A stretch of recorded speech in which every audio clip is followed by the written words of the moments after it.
Good morning, everyone. We are preparing for Pesach, the most important celebration that we as children of God have. And I know that this year, as every year, the Lord is focusing us on revelation that should position and change us for the year ahead. But to go back to the Word of God, I am so excited to see that the Lord is revealing Himself more and more, and the meaning of the sacrifice of Jesus more and more to each and every one of us. So I want to read this morning the chapter in Luke 2, the chapter where Mary gave birth to Jesus and took him to the temple, because every time that you give birth to a child, the mother needs to go to the temple to dedicate the child to the Lord, but also to do the sacrifice of cleansing. So this was very, very important. And I want to read this Luke 2 verse 21.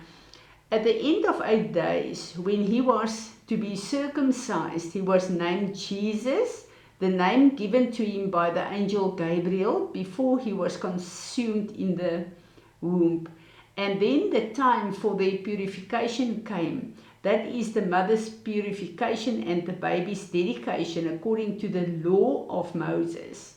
They brought him up to Jerusalem to present him to the Lord, set apart as the firstborn.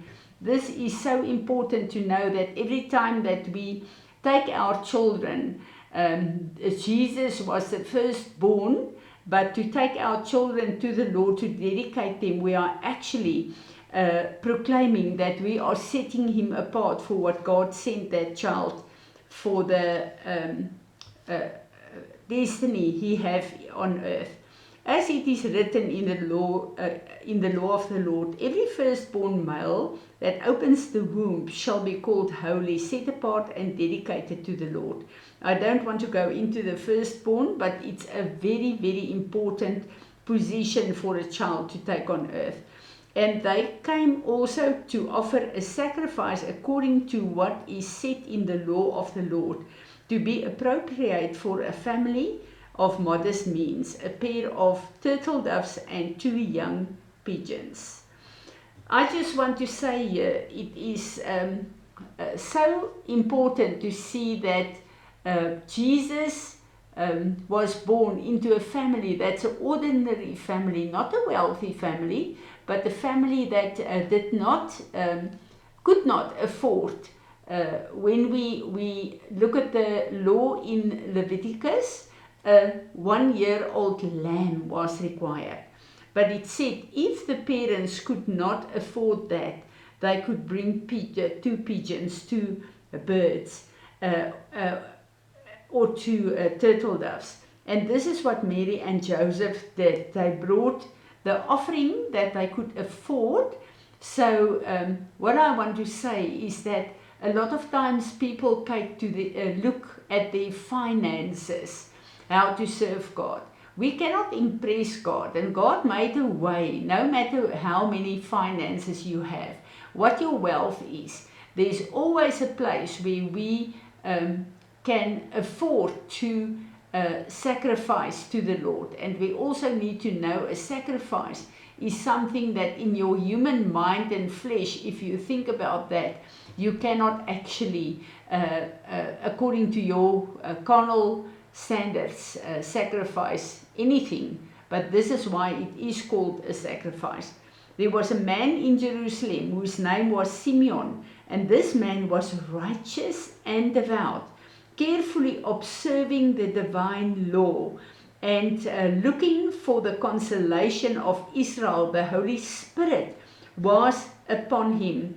It had been revealed to him by the Holy Spirit that he would not die before he see the Lord Christ, the Messiah, the Anointed One.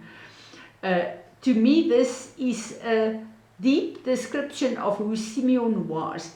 Simeon, in the first place, if you look at the sons of Israel, of Jacob, Simeon means hearing. So Simeon positioned himself in the house of God to be able to hear the Spirit of the Lord. And he was so much looking forth to the Messiah that need to be born. He waited. He and also Anna, the prophetess, in the intercessor in the temple with him.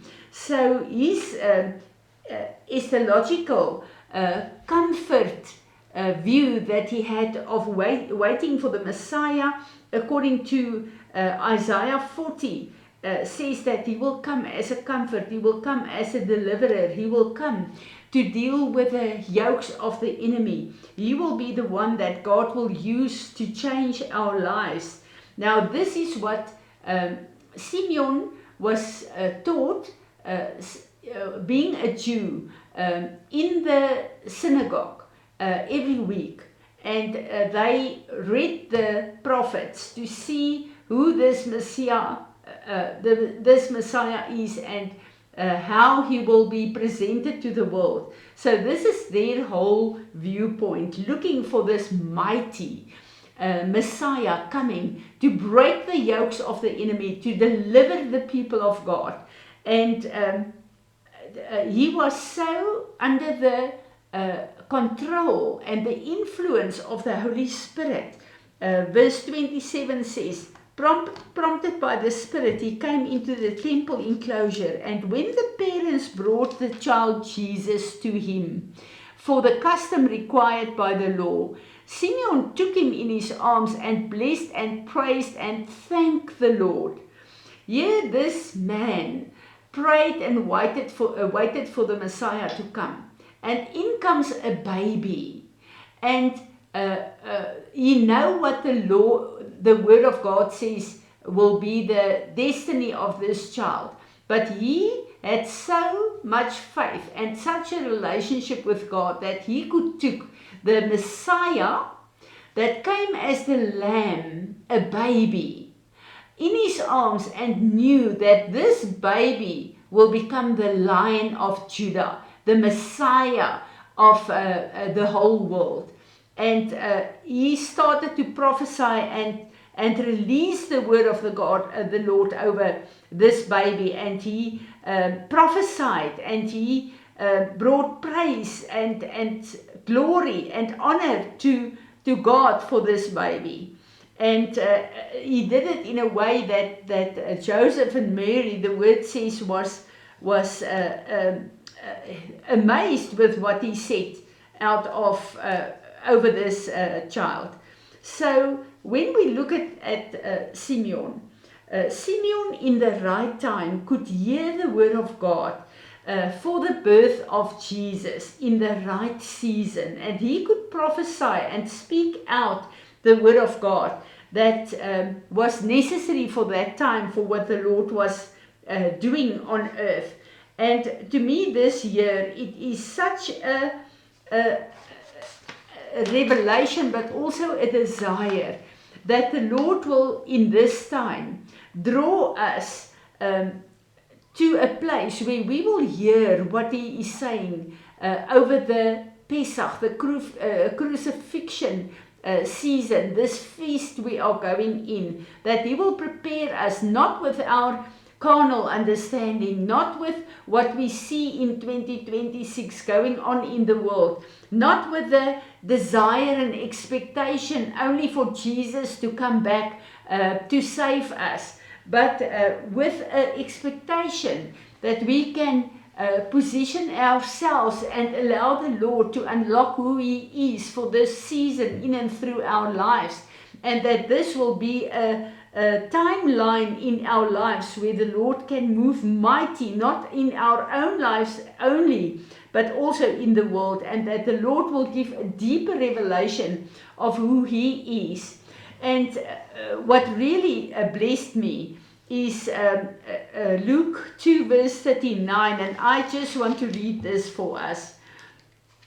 39 says that, and when they had done everything in connection with Jesus' birth according to the law of the Lord, they went back to Galilee, to their own city, Nazareth. And the child continued to grow and become strong in spirit, filled with wisdom and grace and favor. Spiritual blessing of God was upon him. Today, we are in a very difficult situation with a very, very busy lifestyle. But what I want to say to us is to obey the principles of God's word is crucial. To attend the gatherings of the Lord is crucial, because this is where the anointing is, that the Lord allow us to be anointed to live our own lives in the different places where God positioned us. But being obedient to the word of God is the place where the Holy Spirit reveals God's plans, his purposes. And we need to understand that the word of God for our lives and for our children is such an important covering for us, impartation, but also a place where we can get empowered by God's plans and strategies for our lives in a time such as this. So this feast that we are preparing to celebrate, let's go back to the word of God, see what his instructions is, obey that, and let's buy out the time in 2026 to really stand still, to really allow the Holy Spirit to speak to us in a personal way, that we can measure our lives in 2026 to the word of God, what he expects from us, that we will come to him, and that we will allow the Holy Spirit to draw us into a place where we will have the word of God clearly for this time, but also for the season coming up. I know it's so important for us to know that as Simeon and as Anna, we are positioned by God in 2026 to carry a revelation of who Jesus is for the world, and that we need to be activated by the word of God and by our obedience to God's structures in the time of this feast that he is calling us to. So may the Lord really help us, that we will be obedient, but that we will take the time and that we will draw near him, that he can reveal to us the word that he has for each and every one of us, also for us as a house and for our families. Lord Jesus, our words are not sufficient to bring all the honor and the praise and the glory that's due to your name to you. But I pray in this season, Lord, that you will help us to walk this through the way that you have called us. Holy Spirit, I pray for such an encounter with you during this time, Lord, and that our lives will be changed even more and more to the image of our Lord and our Savior. Amen.